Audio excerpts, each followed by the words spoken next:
बिना सबूत मिले कुछ भी यहाँ से मिला नहीं था। और 10 से 15 मिनट के बाद खान साहब को उन्होंने अरेस्ट कर लिया और अरेस्ट करके ले गए, कहीं गायब कर दिया। और हम पूछते रह गए, हमारा लड़का भी पूछता रह गया कि हमारे पापा कहाँ हैं। हम पूछे हमारे हस्बैंड कहाँ हैं, उनको क्यों आप लोग ले गए। फिर वो बाहर से सामान कार्टून में ले करके आए और उसके बाद अचानक से गाड़ी के पास जा कर के हल्ला किए कि अरे इसमें हथियार है, तुम लोग दौड़ो, तुम लोग सुस्त बहुत हो। और वो दौड़ने लगे, हल्ला हुआ कि इसमें हथियार है, हथियार है। और वो लोग ला करके उसमें रख दिए और नशा पदार्थ का जो सामान था वो भी उसमें रख के उसके बाद हल्ला किए। रईस खान चुनाव लड़ेंगे और ज़रूर लड़ेंगे, जेल में रहें या बाहर रहें, चुनाव वो लड़ेंगे। ये मेरे हस्बैंड इलेक्शन लड़ना चाह रहे थे और उनकी बढ़ती कदम को देखते हुए उनको बहुत लंबा साजिश के तहत फंसाया गया है और इसमें बड़े लोगों का हाथ है। फोर्स थे तो वो जा कर के किचन में एकदम अचानक से भिरा दिया। हम लोग चौंक गए कि ये क्या है। तो वो बोले कि मैडम आप यहाँ पे बैठ जाइए। और तो हम पूछते रह गए कि क्या बात है, क्या बात है, कुछ नहीं बताया। और तोड़ फोड़ सब जितना मतलब बर्बादी सब करने लगा, उनको गायब कर दिया। मेरे बेटे को दूसरे तरफ जाके बैठा दिया और हम घर में बस अकेले थे। सबसे पहले सारे कैमरों को उन्होंने तोड़ दिया, कुछ को डंडे मार के तोड़ा, किसी को हाथ से नोच लिया, डिश निकाल दी गई, वाईफाई निकाल दी गई, पूरे नेट को बंद कर दिया गया। हमारी मौजूदगी सिवान के ग्यासपुर में है। रईस खान, लोजपा नेता रईस खान के आवास पे है और हमारे साथ जुड़ी हुई है रईस खान की पत्नी। और आज वो जो है पहली बार कैमरे पे आने वाली हैं और रईस खान की गिरफ्तारी के बाद से आज पहली बार ऑन कैमरा आपसे कुछ बातें अपनी रखना चाहती हैं और बताना चाहती हैं। तो सीधे उनसे जुड़ते हैं और बातचीत करते हैं। मैडम, 21 सितंबर को जो कुछ भी हुआ, सुबह सुबह क्या कुछ हुआ था, आप क्या कर रही थी उस समय, आप कहाँ थी? जब सुबह 8:30 बजे करीब पुलिस अचानक से कैंपस जम करके आ गई। चारों तरफ से 3 गेट लगे हुए हैं और तीनों गेट से उन्होंने जम किया और अचानक से आकर, और हम लोग किचन में चाय वाय बना रहे थे उस समय, और वो अचानक से आकर के जितने भी हमारे वर्कर यहाँ पे काम कर रहे थे और 2 आदमी हमारे पास थे यहाँ पे, और मेरे हस्बैंड को पूरा हैंडशअप करके हाथ खड़ा ऊपर करवा दिया। और उसके बाद से बहुत ज़्यादा तादाद में पुलिस थी। अचानक हम लोग समझ ही नहीं पाए कि क्या मामला है। पूछते हम रह गए अफसरों से कि सर क्या बात है, क्यों आप आए हैं, कोई वारदात तो नहीं हुआ है शहर में, कोई मामला है, क्या मामला है। तो उन्होंने कुछ नहीं बताया। बोले भाई पता चल जाएगा, अभी आपको पता चल जाएगा, कहते रहे। और जैसे वो लोग आए, बिना सबूत मिले कुछ भी यहाँ से मिला नहीं था। और 10 से 15 मिनट के बाद खान साहब को उन्होंने अरेस्ट कर लिया और अरेस्ट करके ले गए, कहीं गायब कर दिया। और हम पूछते रह गए, हमारा लड़का भी पूछता रह गया कि हमारे पापा कहाँ हैं। हम पूछे हमारे हस्बैंड कहाँ हैं, उनको क्यों आप लोग ले गए। उन पे कोई केस नहीं है, सारे केस में हमारे हस्बैंड बरी हैं, कुछ के बेल पे हैं, कोई भी मामला नहीं है। तो क्यों आप लोग ऐसा कर रहे हैं। तो वो कोई जवाब नहीं दे रहा था और घर में घुस करके बहुत ज़्यादा फोर्स के साथ आए और सारे चीज़ को निकाल करके फेंक दिया। पलंग, कबर्ड, जितने भी थे कागज़ पत्तर सामान फेंकने लगे। लोग पूछते रहे, वो अपना काम करते रहे। और बगैर सबूत के मेरे हस्बैंड को पहले ही उठा लिया गया।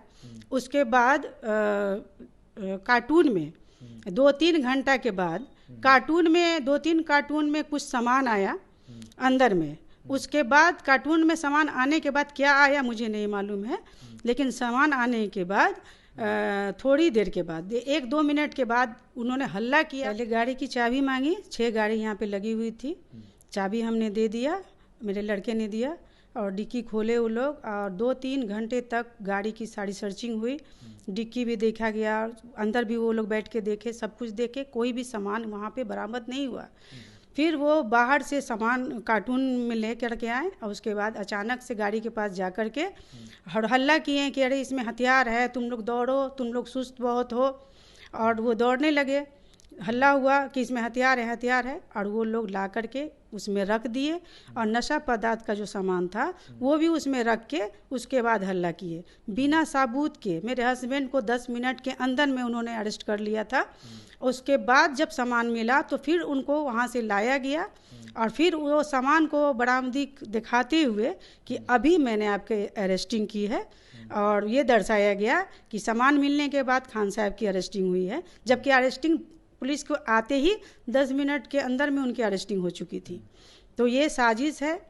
ये मेरे हस्बैंड इलेक्शन लड़ना चाह रहे थे और उनकी बढ़ती कदम को देखते हुए उनको बहुत लंबा साजिश के तहत फंसाया गया है और इसमें बड़े लोगों का हाथ है उनको फंसाने में।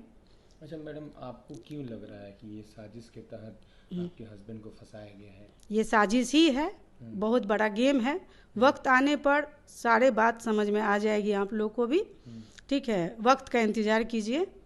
ये बहुत बड़ा साजिश है मेरे हस्बैंड के खिलाफ कि उनको किसी तरह रईस खान को जेल में किया जाए। अच्छा मैडम, जब सुबह सुबह जब पुलिस आई, घर में आई जी, आप उस समय घर का काम कर रही थी, तो आपसे क्या बातचीत हुआ पुलिस से? आप नहीं, वो पुलिस आई अचानक सडनली एकदम आ गई तीनों तरफ से जम करके। वो लोग सीढ़ी लेकर के आए थे कमांडो फोर्स और वो लोग कुछ लोग गेट खुला हुआ था गेट से आए, कुछ लोग तीनों तरफ से जम करके आ गए और अचानक से हैंडसअप सबको करा दिया और घर में घुसे। करीब 10-15 फोर्स थे तो वो जा कर के किचन में एकदम अचानक से भिरा दिया। हम लोग चौंक गए कि ये क्या है, तो वो बोले कि मैडम आप यहाँ पे बैठ जाइए। और तो हम पूछते रह गए कि क्या बात है क्या बात है, कुछ नहीं बताया और तोड़ फोड़ सब जितना मतलब बर्बादी सब करने लगा। उनको गायब कर दिया, मेरे बेटे को दूसरे तरफ जाके बैठा दिया और हम घर में बस अकेले थे और वो लोग अपना जो करना था वो सब कर रहे थे। अच्छा मैम, बहुत सारे वीडियो जो है सोशल मीडिया पर देखा जा रहा है कि कैमरों को भी तोड़फोड़ किया गया है। जी, जैसे ही वो लोग इन किए अंदर में, सबसे पहले सारे कैमरों को उन्होंने तोड़ दिया। कुछ को डंडे मार के तोड़ा, किसी को हाथ से नोच लिया, डिश निकाल दी गई, वाईफाई निकाल दी गई, पूरे नेट को बंद कर दिया गया। तो हम ये कहना चाह रहे हैं बगैर वारंट के तो पुलिस आई, हमारे हस्बैंड पे कोई केस नहीं है, कोई मामला दर्ज नहीं है। तो एक तो बिना इन्फॉर्म किए हुए आई, उसके बाद कैमरा नोच के हटा दिया, बॉक्स जो थे हमारे उसको भी निकाल लिया। कोई सबूत हमारे पास छोड़ा नहीं कि मैं कैमरा के द्वारा भी दिखा सकूं कि इसमें हथियार रखा गया है, ठीक है? क्योंकि उनको मालूम था कि कैमरा में सब कुछ कैद हो रहा है, इसीलिए वो कैमरा ही को पहले ध्वस्त कर दिए। तो मैम आपको क्या लग रहा है ये कैमरा तोड़ने के पीछे का वजह क्या हो सकता है? वजह यही है कि उनका जो भी वो कर रहे हैं वो कैमरे में ना कैद हो। वो अपना सबूत नहीं छोड़ना चाह रहे थे। कैमरा ही नहीं तोड़े बल्कि सारे बॉक्स उठा के वो ले गए। कुछ हमारे पास सबूत नहीं है कि मैं दिखा सकूं आपको। तो मैम क्या मांग करेंगी प्रशासन से, बिहार सरकार से क्या मांग करेंगी? प्रशासन से यही मांग है मेरी कि मेरे शौहर बेगुनाह हैं, उनको फंसाया गया है। पहले भी न्यायपालिका मेरे शौहर को न्याय देती आई है और मैं फिर अपील करती हूँ न्यायपालिका पे, मुझे पूरा उम्मीद है कि मेरे शौहर को बाइज्जत बरी करेगी इस बार भी और वो घर पे आएंगे, ठीक है? मुझे न्यायपालिका से उम्मीद है कि मुझे न्याय मिलेगी। और अपने समर्थकों को, सीमान के सारे समर्थकों को भी मैं एक संदेश देना चाहती हूँ कि समर्थक आप मत घबराइए, रईस खान चुनाव लड़ेंगे और ज़रूर लड़ेंगे। जेल में रहें या बाहर रहें, चुनाव वो लड़ेंगे। ये साजिश की गई है कि रईस खान को डैमेज करो, उनको गिरफ्तार करो, उनको किसी तरह से भी इलेक्शन नहीं लड़ना चाहिए, नहीं लड़ने के लिए ये सब किया गया है, लेकिन वो इलेक्शन लड़ेंगे। मैं अपने समर्थकों को ये कहना चाहती हूँ कि आप लोग धैर्य रखिए और उनका साथ दीजिए आप लोग और अपने एनर्जी को बचा के रखिए। वोटर के दिन अपने एनर्जी को दिखाइए और भारी मतों से जिता करके रईस खान को विजय बनाइए।